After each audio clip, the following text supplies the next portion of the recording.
ఇవాళ కడప నగరంలో అమ్మవారిశాల సందర్శించడం జరిగింది.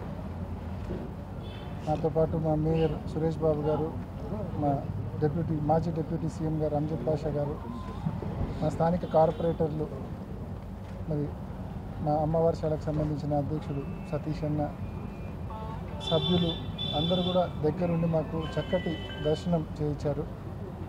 ఈ సందర్భంగా అందరం కూడా అమ్మవారిని మన ప్రాంతం అంతా సుభిక్షంగా ఉండాలని, రైతులు బాగుండాలని, పంటలు బాగా పండాలని, ఆ పండించిన పంటలకు గిట్టుబాటు ధరలు ఉండాలని, మన ప్రాంతం సర్వతోముఖాభివృద్ధి చెందాలని మనస్ఫూర్తిగా అమ్మవారిని అందరం కూడా కోరుకోవడం జరిగింది.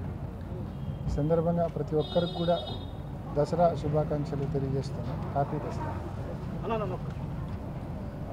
సహజ సంపద దోచుకోవడంలో ఇద్దరు ఎమ్మెల్యేలు కూడా పోటాపోటీగా కొట్టుకున్నటువంటి పరిస్థితులు కనిపిస్తాయి. అమ్మవారిశాల ముందు ఈ పాపిస్టోళ్ళ గురించి మాట్లాడడం బాగుంటుంది.